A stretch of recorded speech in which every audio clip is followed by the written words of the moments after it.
Din, Din, bangun Din, bangun. Dina pun mengucek matanya. Hari masih gelap saat ibunya membangunkan dengan tergesa. Cepat, kemasi pakaian. Bawa apa saja yang bisa dibawa. Baju, celana, semua masukkan ke tas. Ibu tunggu di depan.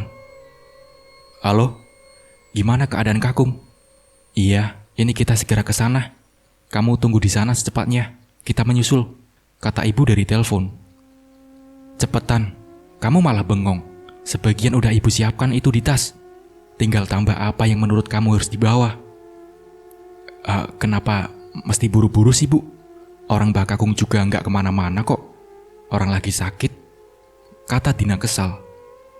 Apa kamu nggak tahu yang namanya Ngrogo Sukmo? Kata ibu dingin.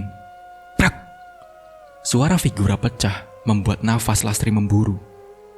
Cepat, cepat! Lastri pun menarik tangan anaknya dan tas yang ada di samping meja dengan terburu-buru.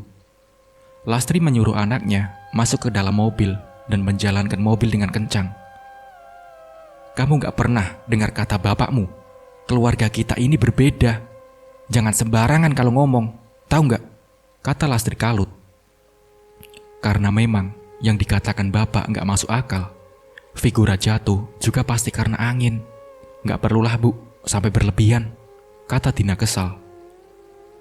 Semenjak Kakung sakit, semua yang dibicarakan mendadak tidak masuk akal. Untuk orang yang terbiasa dengan logika, semua yang dibicarakan hanya terdengar seperti dongeng untuk Dina. Tunggu sampai kamu melihat sendiri, jawab Lastri dingin. Memang susah berbicara dengan orang yang pemikirannya terlalu kota, keras kepala dan tidak bisa mengerti jika yang di luar nalar itu ada. Setelah perjalanan yang sangat panjang, Lastri berhenti di sebuah rumah besar, rumah yang ingin dia tinggalkan saat itu juga, jika tidak ada kepentingan. Rumahnya udah gak kerawat Bu, gak kayak pas aku kecil dulu, kata Dina mengingat-ingat. Dina mengamati rumah yang sangat besar itu. Catnya sudah hampir mengelupas, dengan pohon beringin yang menjadi atap kedua bagi rumah itu sendiri. Sedangkan sebagian akarnya menjuntai dan sebagian lagi merambat ke tembok. Berapa lama kita tinggal di sini, Bu? Tanya Dina. Emangnya kenapa? Sudah mulai takut sekarang? Tanya Lastri. Iya Bu, takut. Akar ini juga nggak akan bisa ngelilit aku hingga mati kan? Lastri membungkam mulut anaknya. Sudah berapa kali ibu harus bilang, tutup mulutmu dengan gunakan otakmu untuk mengingat kata-kata ibu barusan. Di sini, tembok pun bisa mengimpitmu hingga mati kalau dia mau, kata ibunya Dina. Dina menatap ibunya dengan tatapan terkejut. Dibanding hal tidak masuk akal, ibunya bahkan terlihat lebih mengerikan. Ayo masuk, kita lihat keadaan Kakung, kata Lastri dengan tatapan mengintimidasi. Takut jika anaknya kembali berulah, Dina masuk ke dalam rumah membuntuti ibunya. Pertama kali masuk, Dina dimanjakan dengan berbagai lukisan. Lihat, Kakung cuman seniman dan harta yang Mbah Kakung punya. Ya, karena lukisannya berbeda dengan orang kebanyakan, kata ibunya.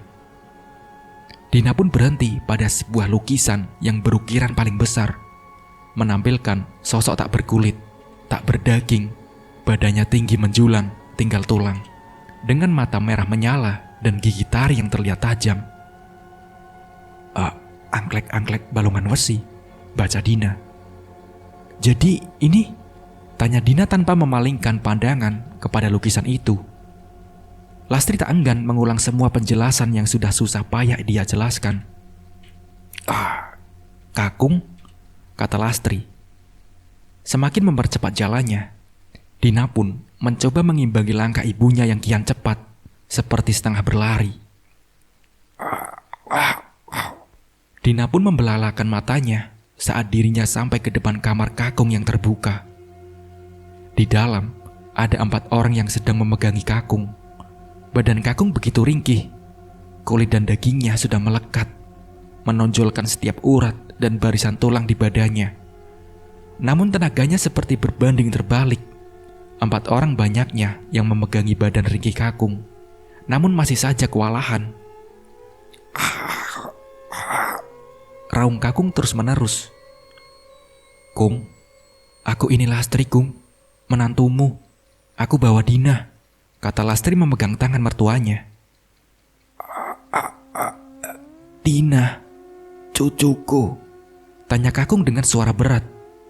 Dina mendekat ke arah Kakung dengan ngeri. Bagaimana tidak, tatapan Kakung bukan seperti sedang sakit, namun seperti orang yang kehilangan separuh warasnya. Tatapannya kosong namun tajam. "Kung, ini Dina," teriak Dina saat Kakung menjambak rambutnya, membuat wajah Dina begitu dekat. Hidung Dina menempel dengan hidung Kakung. Matanya sama-sama melotot satu sama lain. Lalu sesuatu yang sangat panas terasa di dahi Dina. "Bu, ibu, panas bu, panas!" teriak Dina.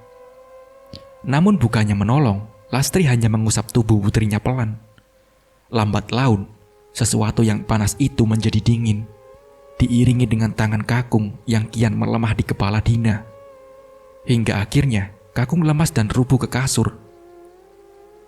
Bapak sudah gak ada," kata Agus Parau. Dina yang lepas dari tangan Kakung mundur ke belakang. "Gak mungkin, ini gak mungkin," kata Dina memandang Kakung yang sudah terbujur kaku, dengan kepala menghadap ke arahnya. Matanya masih melotot dengan mulutnya yang menganga. Agus pun memeluk Dina, mengusap punggungnya pelan. "Maafkan Bapak, kalau saja Bapak perempuan, pasti banyak yang ambil alih. Kamu tahu kan, ini sudah garis keturunan kita. Sekarang tugas Kakung ada di kamu," kata Agus menahan tangis. Mata Dina tak bisa lepas dari wajah Kakung yang masih menatapnya. Kepalanya kosong, tak punya daya untuk menyangkal logikanya. "Pak Dadang, tolong panggil warga. Pak Rusdi, tolong siapkan pemandian. Dan Bok, bantuin saya siapkan perlengkapan," kata Lastri dingin. Semua menjalankan tugasnya masing-masing. Tak ada yang membantah. Semua melakukan apa yang diperintahkan dalam keadaan hening. "Apa benar semua yang dibilang Bapak? Yang aku rasakan tadi, apa itu tandanya?" tanya Dina. "Apa otakmu baru bisa jalan? Sudah dari dulu Bapak menyuruhmu mempersiapkan diri, sedangkan kamu hanya bergumul dengan logika. Saat nalurimu dominan, kamu kebingungan. Sekarang dia sudah menjadi satu daging denganmu. Mau tidak mau, kamu harus menerimanya," kata Lastri tajam. Dina pun diam, tak tahu cara menyikapi keadaan. Kenyataan menamparnya bolak-balik, namun baru kali ini terasa sakitnya. "Jadi saat Kakung menyatu dengan tanah, saat itu aku bisa melihatnya?" tanya Dina. Lastri memegang pundak anaknya dengan kasar. "Dia pesuruhmu. Pada saat itu tiba, jangan kamu tunjukkan wajah tak berdayamu itu. Tak membiarkan dia melihatmu, tak berlaku seperti tuanya." Dina pun memandang ibunya dengan degup jantung yang tak ada habisnya. Semua seperti tengah mengimpitnya. Kewajiban yang dia anggap sebagai lelucon, kini dipegangnya tanpa persiapan yang matang. Ditambah ibunya yang kian dingin, dan bapaknya yang hanya bisa pasrah, membuat Dina semakin gencar menuruti keadaan. "Shh, Nyai, Nyai." Dina memutar kepalanya, memeriksa sesuatu yang ada di belakangnya. Namun setelah menoleh ke belakang, tak ada apapun di belakang Dina. "Sial," kata Dina frustasi. Selang beberapa jam, warga mulai berkumpul. Namun yang datang hanya sedikit sekali. Padahal kampung di mana Kakung tinggal lumayan banyak penduduk, walau terdapat di lereng gunung. "Maaf Pak Agus, saya sudah nyuruh warga kampung, namun banyak warga yang masih sakit hati," kata Pak RT. Pak Agus tampak menghela nafas panjang, walau akhirnya memasang senyum tipis sebelum menjawab. Seadanya saja Pak," kata Agus mencoba legowo menerima keadaan. Dan Pak RT mengangguk paham. Dikerahkannya warga yang tidak lebih dari 20 orang itu. 12 laki-laki memasang tenda dan menadah air. sedang sisanya yang perempuan ke dapur memasak untuk acara doa. "Din, kamu bantuin mandiin Mbah ya. Kita kekurangan orang," kata Lastri memegang daun delingu, daun kelor, dan bunga 7 rupa. Apa aku bisa menolak?" tanya Dina bergegas ke belakang. Dina membuntuti ibunya. Di sana hanya ada Dina, Lastri, dan Embok. "Bu, matanya Mbah Kakung masih kebuka, Bu," kata Dina ngeri. "Yang begini saja kamu ngeri? Belum saja kamu melihat dia nanti," kata Lastri menutup mata Kakung menggunakan kain. Dengan telaten, Lastri mengusap tubuh Mbah Kakung menggunakan sabun. Setelah disiram menggunakan air dan daun delingu dan bunga 7 rupa. Setelah dirasa bersih, diambilnya daun kelor dan dipukul ke sekujur tubuh Mbah Kakung pelan. "Kamu lihat itu. Lihat," suruh Lastri menunjuk bawah lengan Mbah. Apa itu, Bu?" "Itu jarum, Bu," pekik Dina kaget. "Itu susuk Cak Ayu," kata Mbok halus. Diambilnya jarum-jarum itu dari balik tubuh Mbah. "Kamu yang simpan semua nanti di tubuhmu," kata Lastri. Ibu bilang cuma 1, kata Dina membelalakan matanya. "Dia adalah yang paling dominan. Cetek sekali pikiranmu, mengira dia cuma satu-satunya. Yang dominan pasti punya buntut," kata Lastri tajam. Dina juga menatap ibunya tajam. Baru kali ini, Dina merasa sangat marah karena merasa dipermainkan. Sudah Cak Ayu, cepat keringkan badan Mbah Kakung," kata Mbok sembari mengelus punggung Dina. Selesai memandikan, Dina pergi ke dapur untuk meminum air. Diserahkannya, sisanya pada Mbok dan ibu. "Kamu lihat tadi anaknya yang dari kota. Kabarnya, dia yang mengambil alih semuanya. Iya, kalau kuat akan sangat bagus. Tapi kalau sampai gak kuat, bisa gila dia." Dalam Dina disengaja, membuat ibu-ibu itu yang tadi membicarakannya terlihat tak enak. Dina menuju dapur, diminumnya air langsung dari teko. Tak bisa menahan sakit di tenggorokan. Dina menggaruk lehernya yang gatal tak tertahan. Dirasa perutnya juga sangat mual. Tanpa pikir panjang, Dina masuk ke kamar mandi, coba mengeluarkan sesuatu yang ada di tenggorokannya. Ditariknya sesuatu dari tenggorokan Dina. Sesuatu semacam tusuk konde berwarna perak. "Pakai," kata seseorang yang suaranya sangat familiar. "Aku gak bisa, Kakung." Dina menangis tertahan. Belum apa-apa, sudah semengerikan ini. "Barang itu akan menjagamu. Kalau kamu tidak jagain, akan banyak yang mencelakaimu." Dina menjambak rambutnya. Suara Kakung begitu nyata, tepat di telinganya. Membayangkan seseorang yang baru saja dimandikannya berbicara padanya, membuat kengerian menjalar di sekujur tubuhnya. Dipakainya tusuk itu dengan tangan yang bergetar, mencuci muka sebentar sebelum akhirnya keluar dari kamar mandi. Dina berjalan gontai, lelah dengan segala kejadian yang bertubi-tubi. "Dari mana saja kamu?" tanya Lastri sambil menarik tangan Dina kasar. Lepas, jawab Dina tak kalah ketus. Mohon maaf, kata Lastri terkejut, lalu mundur sebelum akhirnya menundukkan kepala. "Jangan kurang ajar," kata sosok di belakang Dina. Lastri pun mundur, dadanya berdegup kencang. Tak dikira dia akan datang secepat ini. "Jangan sekali-kali kamu lancang dengan Doroku." Suara itu menggelegar hingga membuat Lastri gemeteran. Sedangkan Dina menatap ibunya bingung. Kenapa, Bu? Kenapa?" tanya Dina melunak. Enggak," jawab ibunya yang masih menunduk, lalu pergi dari hadapan Dina. Akhirnya tiba di mana Mbah Kakung akan dikuburkan. Kuburan sudah digali dan semua sudah berkumpul untuk mengantarkan Mbah Kakung ke peristirahatan terakhir. Dina meraba dadanya. Dirasa degup jantungnya tak kunjung tenang. Mengingat setelah ini, dia akan melihat Mbah Kakung mulai dikeluarkan dari keranda. Orang-orang pun dengan sigap memasukkan Mbah Kakung dengan hati-hati. Setelah selesai, mulailah orang-orang memasukkan gundukan tanah merah. Hingga pada gundukan terakhir, astaga! Teriak Dina hingga jatuh ke tanah. Dilihatnya kuburan Mbah Kakung penuh dengan ular. Tak hanya satu, namun ratusan. Bukan lagi sekelebat bayangan hitam yang tak bisa dideskripsikan bentuknya. Melihat keadaan anaknya, Agus dengan sigap menutup mata anaknya. Jangan takut ada bapak," kata Agus membawa anaknya menyingkir dari kuburan Kakung. Aku gak bisa, Pak," kata Dina tertahan. Dina enggan membuka matanya. Membayangkan apa yang terjadi sama Kakung bakal terjadi sama aku.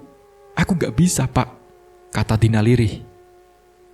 "Bapak sudah ngasih tahu kamu kan, konsekuensinya itu bukan hanya untuk sekarang, namun sampai kamu mati," kata bapaknya. Kenapa aku sih, Pak?" tanya Dina kesal. "Karena setelah laki-laki, yang bisa menerima mandat itu adalah perempuan. Karena bapak bukan perempuan, jadi kamu yang dapat mandat," kata bapak sedih. "Jadi nanti setelah itu anakku yang laki-laki tidak bisa menerima mandat." "Benar," kata bapak pelan. "Biasakan melihat mereka. Kamu tuanya, jangan membuat mereka kebingungan karena ketakutanmu," kata bapak. Dina pun mengangguk, walau sangat ngeri. Tak lebih mengerikan daripada konsekuensi yang akan Dina terima jika menolak. Dina membuka matanya, walau sedikit mengerikan, namun selama orang yang dia sayang berada di dekatnya tak masalah. Dilihatnya kembali ular-ular itu. Di siang hari saja sudah mengerikan, bagaimana nanti malam? Tanya Dina dalam hati. Namun fokus Dina teralih, melihat sosok perempuan di balik pohon kamboja. Dilihatnya perempuan itu menatapnya dengan tajam, dengan pakaian serba hitam. Ular-ular yang tadinya berkeliaran dan menempel pada dahan pohon mendadak jatuh, berjajar di hadapan Dina. Pandangan ular itu mengarah pada sosok perempuan, lalu mendesis kencang. Sekelebat bayangan hitam pun berhenti, ikut memandang ke arah yang sama, sampai bayangan sosok besar itu menutupi Dina. Ular dan sekelebat sosok hitam membuat Dina sesak karena takut.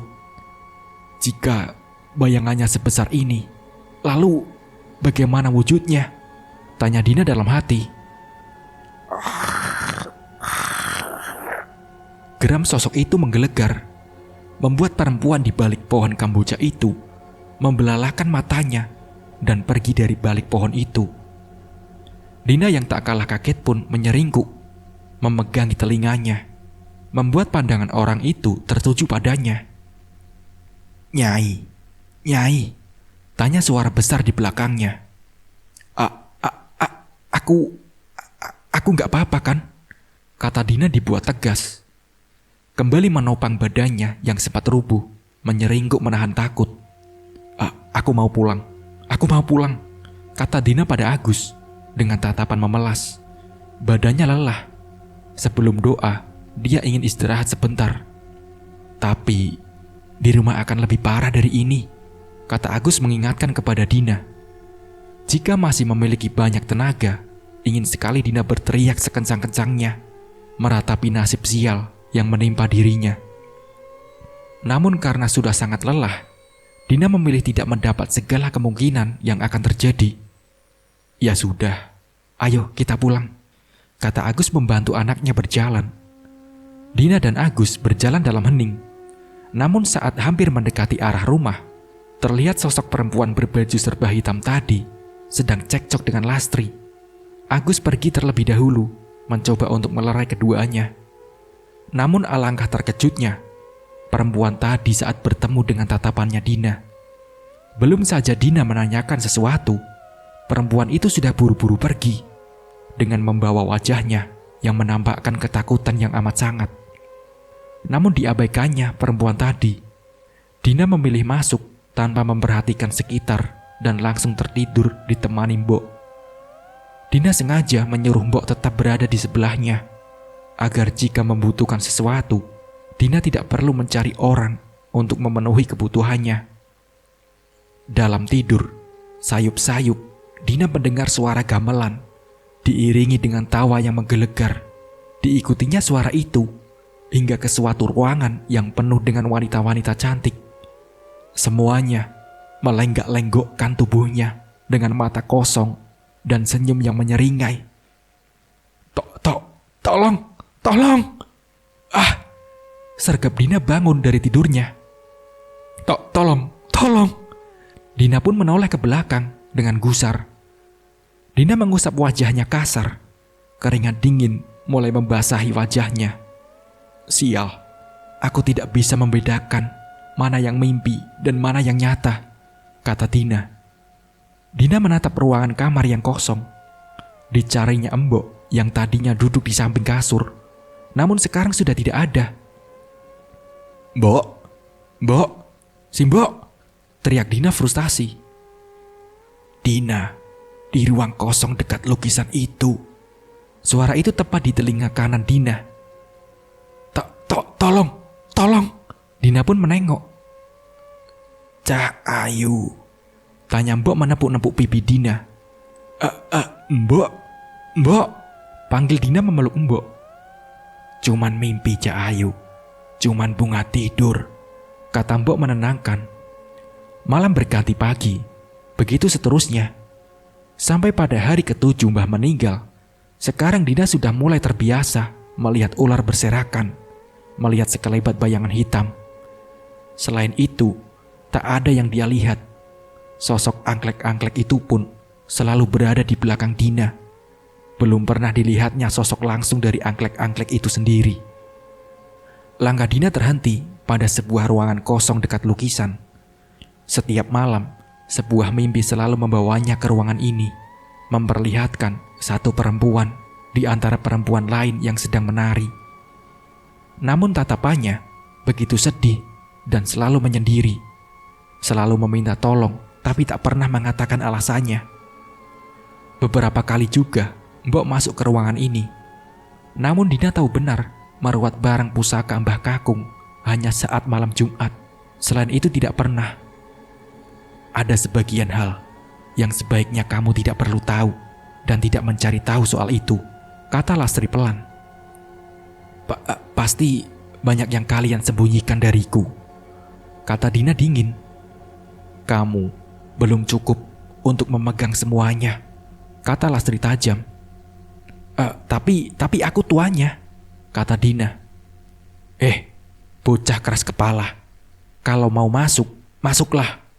Jika kamu tuanya, sudah pasti kamu bisa bertanggung jawab dengan segala keputusan yang kamu ambil, kata Lastri memberi kunci ke tangan Dina.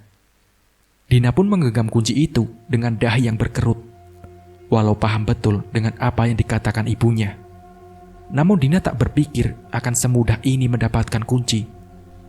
Dina terpaku beberapa saat di depan pintu, mencoba menimbang-nimbang kemungkinan terburuk dari keputusan yang ia ambil.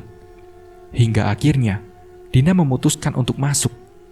Astaga, pekik Dina saat masuk ke dalam kamar. Dilihatnya sosok besar tengah melingkari ranjang perempuan yang dia lihat di mimpinya. Perempuan itu nampak seperti mayat dan wajahnya terlihat pucat pasi. Tuan, seharusnya tidak sampai sini, kata sosok ular itu.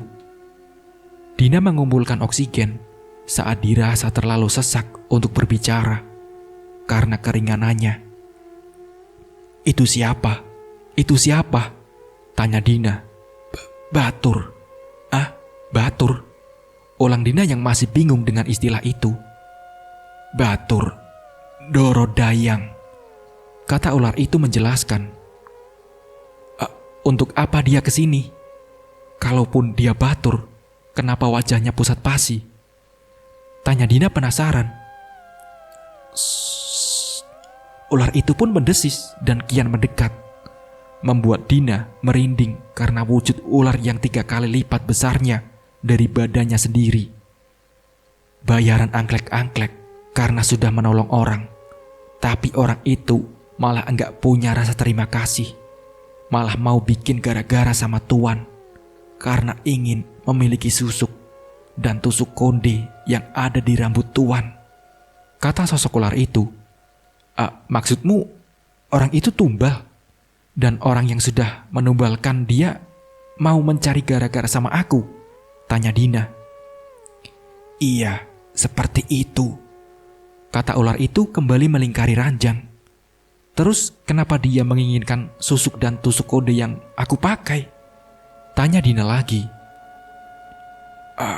Karena yang dia ingin bukan cuman kekuasaan, namun pengasih dan aku.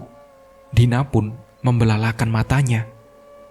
Dipandangnya sosok yang ada di belakangnya dari sebuah cermin. Baru kali ini, Dina melihatnya secara utuh selain dari lukisan. Badannya sedikit membungkuk, kepalanya sejajar dengan kepala Dina, tengah menyeringai dengan tatapan merah menyala. Sedang badannya yang hanya tulang tengah memeluk tubuh Dina dari belakang, membuat bulu kuduk Dina merinding sedari tadi. Sungguh dibanding di lukisan, sosok angklek-angklek berkali-kali lipat mengerikan. Tuan, dia ingin Tuan mati. Yang dia tidak tahu, kalau Tuan mati, aku juga mati. Karena yang bisa megang aku hanya hubungan darah. Kata angklek-angklek yang masih menyeringai, terlihat dari bayangan di cermin. Dina menahan nafasnya, badannya mulai gemeteran.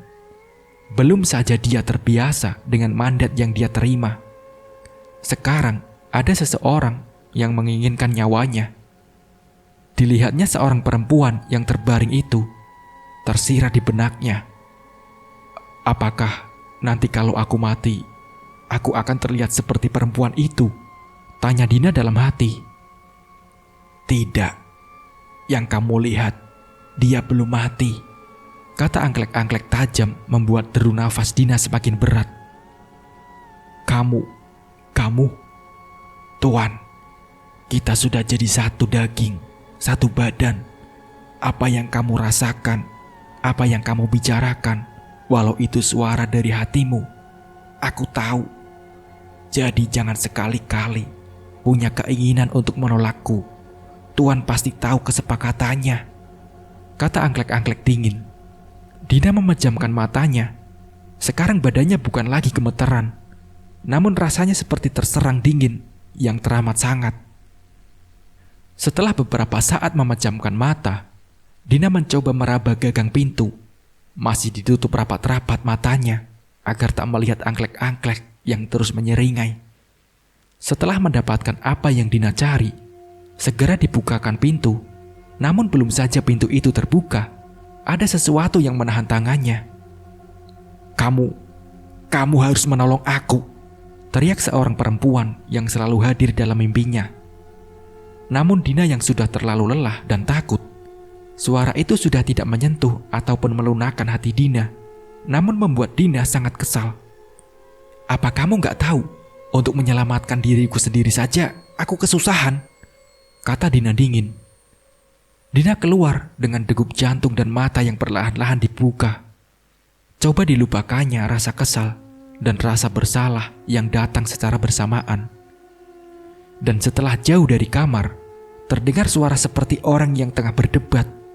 Didekatinya sumber suara tersebut, dan lagi-lagi mata Dina tertuju pada sosok perempuan di pemakaman yang tengah berdebat dengan ibunya. Aku cuma mau mengambil bagian yang sudah dijanjikan Eyang Kakung. Aku sudah membawa dia ke sini setelah kesepakatan panjang. Aku cari anak itu setelah ketemu dan kubawa ke sini untuk peliharaanmu itu. Apa yang aku dapat, Lastri? Bahkan 2 anak yang ikut bersamanya pun, yang satu mati dan yang satu lagi bisu. Dijanjikannya padaku susuk pengasih dan sesuatu untuk membuat rumah sakitku terus berjalan. Tapi apa? Rumah sakit keluargaku terancam bangkrut. Bahkan kesepakatan yang kau buat pun karena keserakahanmu, yang mengambil bayi itu pun kau, pembawa malapetaka. mertuaku berbaik hati membantumu membuat perjanjian, tapi kau membiarkan Lasmini membawa bayinya. Lalu siapa yang kena getahnya? Keluargaku. Sebelum mertuaku membantumu, keluargaku adalah keluarga yang paling dihormati. Sebuah perkebunan cengkeh sukses besar. Namun kesalahan sedikit di masa lalu berbuah malapetaka. Mary, kalau bukan karena kesepakatanmu dengan angklek-angklek dan buntutnya, keluargaku tak akan pernah dihujat habis-habisan karena hasil panen warga gagal dan menyalahkan mertuaku karena membantumu. Keluargaku juga tak harus ke kota untuk bekerja di tempat orang, dan yang terjadi atas 2 anak yang ikut bersamanya adalah upah untuk angklek-angklek karena kecerobohanmu yang membuatnya menunggu terlalu lama. Lalu, sekarang kau mau mengambil bagianmu? Tanya Lastri dengan tatapan tajam. Tetap saja, aku sudah menepati janji untuk membawa anak itu kembali ke sini. Dan sekarang, anakanmu harus menepati janji untuk memberikan susuk itu dan sosok yang ada di belakangnya. Kata Mary tak kalah sengit. Ngimpi kamu ya, timpal Lastri dengan tawa yang mengejek. Aku sungguh-sungguh mengatakan ini. Kalau tidak, aku akan membuat perhitungan dengan keluargamu. Tentu anakmu pengecualian, karena dia dalam lindungan makhluk itu. Tapi kau bersiaplah, katanya dengan sinis. Dina mencoba mencerna apa yang sedang mereka katakan tentang seseorang yang perempuan itu bawa ke sini. Apakah mungkin perempuan itu yang ada di kamar barusan? Namun belum juga terjawab segala pertanyaan di benak Dina. Perempuan itu pergi setelah menggertak ibunya. Sore beranjak malam saat suara rintihan dari kamar orang tua Dina terdengar sangat keras.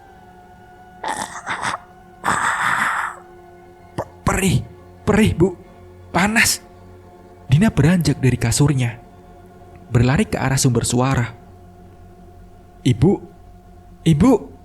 teriak Dina melihat bercak-bercak darah di lantai. Darah itu keluar dari kulit yang terus digaruk ibunya.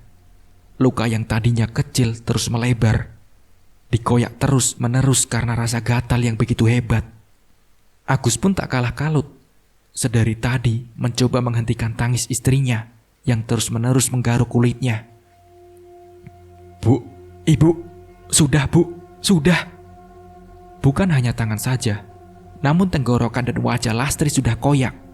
Tulang kerongkongan terlihat dari balik darah yang terus mengucur. Perempuan sial, teriak Dina mengingat perempuan tadi. Pak, ini gimana pak? Tanya Dina melihat ibunya yang sudah sedemikian rupa. Apa nggak bisa makhluk-makhluk itu menangani ini? Tanya Dina sedikit menaruh harap pada sosok angklek-angklek dan buntutnya. Itu bukan bagiannya, kata Agus mencoba memegangi tangan Lastri. Sosok itu dan buntutnya hanya menjagamu, bukan ibu, bukan juga bapak, kata Agus frustasi. Lalu, apa bedanya dengan perjanjiannya? Menolak atau menerima angklek itu kalau semua orang yang ada di sisiku akhirnya kena teluh dan mati? Sama saja pak, sama saja, kata Dina mulai menangis. Dilihatnya darah yang terus mengucur dari kerongkongan Lastri dan lidah yang menjulur keluar dari mulut. Yang semakin menambah kengerian, lambat laun tubuh Lastri rubuh. Ibu, bangun bu, teriak Dina melihat ibunya tak bergerak. Ibu, udah gak ada, kata Agus merengkuh Lastri dalam pelukannya. Dina menangis sejadi-jadinya. Dirasa walaupun ibunya sangat keras, namun ibunya adalah benteng paling kuat. Kehilangan ibu berarti kehilangan pelindung bagi Dina. Akan aku balas bu, akan aku balas, kata Dina lirih. 3 hari setelah pemakaman Lastri, Dina tak kunjung bicara. Kejadian demi kejadian masih menjadi pukulan untuk dirinya. Ditambah perempuan yang selalu datang dalam mimpinya membuat Dina semakin kesal. "Cah Ayu, makan dulu ya," bujuk Mbok. "Mbok, ada yang mau kubicarakan," kata Dina serius. Mbok yang mengerti mengangguk, lalu membawa Dina kembali ke ruangan kosong tersebut. Terlihat perempuan itu semakin kurus dan pucat, membuat Dina sedikit kasihan. Dia Sumiati, bayi perjanjian yang dilakukan Eyang Kakung dan Mary. Namun karena ibunya tidak tega, bayi itu dibawa kabur dan mengakibatkan malapetaka bagi desa yang berdampak pada keluargamu, kata Mbok. "Jadi nama perempuan itu Mary?" kata Dina. "Iya, benar Cak Ayu," kata Mbok. "Ajari aku membuat perjanjian. Aku punya penawaran bagus untuk angklek-angklek," kata Dina tersenyum dingin. Mbok pun mengangguk. Total ada 4 syarat: kembang 7 rupa, dupa Arab, ayam hitam, dan benda dari orang itu tadi. Diambilnya kotak bertuliskan aksara Jawa. Tempat ini Mbok ambil dari rumah Aula, tempat di mana barang Sumiati tertinggal. Tempat kalung perjanjian. Namun kotak ini milik Mary. Diberinya kotak itu pada Dina untuk memulai ritualnya. "Kepada dunia gaib, aku memanggilmu angklek-angklek balongan wesi. Aku Dina, tuanmu, memanggilmu untuk memenuhi apa yang aku inginkan. Aku punya penawaran yang pasti akan kau sukai. Segera menghadap aku untuk membicarakan ini," kata Dina. "Ada apa, Tuan?" Dina membuka matanya. Dilihatnya sosok angklek-angklek tengah bersila berhadap-hadapan dengan Dina. "Aku mau anak itu," kata Dina tersenyum. Nggak bisa. Dia bagianku," kata sosok itu mendengus kesal. "Aku tuanmu. Tunjukkan sopan santunmu," kata Dina pelan namun tajam. "Tentu tidak gratis," kata Dina kembali, memajukan kotak kayu bertuliskan aksara Jawa itu. Sosok itu mencium aroma dari kotak kayu itu. "Apa tawarannya?" kata sosok itu. "Kalau raga anak itu kau kembalikan setiap keturunan perempuan dari pemilik kotak kayu itu," kata Dina tersenyum. "Nyai, semua ada ritualnya, nggak langsung jadi," kata sosok itu. "Kamu kira saya bodoh? Sudah aku perhitungkan, kamu tinggal ikut alur." Sosok itu menyeringai, lidahnya menjulur dan matanya semakin merah. "Batur, batur," kata sosok itu. Sedangkan Dina tersenyum. Sekali penawaran, 2 hal terselesaikan. Anak itu hidup dan dendam ibu terbalaskan. Dina pun duduk di ruang tamu, menanti datangnya perempuan yang selalu menguntit di balik pagar. Namun kali ini perempuan itu datang terang-terangan. Walau biasanya jika melihat Dina perempuan itu selalu pergi. "Aku ikut berduka atas kepergian ibumu," kata Mary dengan ekspresi bahagia. "Aku akan memberikan apapun yang kamu mau. Asal jangan ganggu lagi keluargaku," kata Dina dengan mimik wajah sedih. "Aku ingin bagianku, susuk dan makhluk itu," kata Mary kesal. "Baik, malam ini juga aku akan berikan apa yang kamu mau. Malam ini juga kita mulai ritualnya," kata Dina menunduk. "Baik, baik," kata Mary menyeringai. Sesuai janji, malam ini Mbok menyediakan tempat ritual dan kotak kecil berisi susuk. Dan sebelum tengah malam, Mary datang untuk menagih janji Dina. Dina menyambut Mary dengan pandangan sedih. Dan tepat tengah malam, mereka memulai ritualnya. Dina mulai membuka percakapan.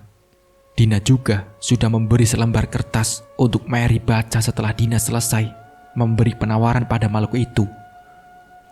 Mengetahui Mary adalah orang kota adalah keuntungan sendiri untuk Dina. "Di dunia gaib, aku Dina tuanmu memanggilmu untuk memberi penawaran. Aku minta ganti raga. Satu raga, ku ganti dengan raga yang terhubung oleh darah. Ku pasang susuk sebagai pengingat. Susuk yang menjadi satu dengan daging. Tidak akan bisa hilang sampai dibawa mati, kata Dina. Dilihatnya angklek-angklek menyeringai sembari menjulurkan lidahnya. Tak sabar dengan penawaran yang akan disepakati. Baca bagianmu, kata Dina memandang ke selembar kertas di hadapan Mary. Mary pun mengangguk. Di dunia gaib, aku Mary menyanggupi keputusan yang disetujui. Hubungan darahku adalah bagianmu. Tidak bisa diputus, tidak bisa ditawar, baca Mary sembari tersenyum. Satu persatu, susuk dipasang oleh Dina, membuat tempat di tanah lapang semakin sesak dengan kehadiran makhluk-makhluk lain. Buntut dari angklek-angklek meminta bagian atas raga yang telah disepakati. Mary, tawa Dina setelah semua ritual selesai. Apa yang membuatmu tertawa? Tanya Mary yang kebingungan. Kamu sudah kupasang susuk di tubuhmu yang menyatu dengan daging. Kau tahu apa artinya? Walau badanmu membusuk sekalipun, susuk itu tidak akan pernah hilang. Dan lagi, sosok yang kau mau pun akan ikut pulang denganmu. Tidak hanya satu, namun sebuntutnya pun ikut menjemput raga-raga yang telah kau sepakati. Tawa Dina kegirangan. Maksudnya? Tanya Mary yang semakin panik. Aku tukar raga anak yang kau bawa dengan raga dari keturunanmu. Kamu akan merasakan kehilangan satu persatu orang yang kamu cintai.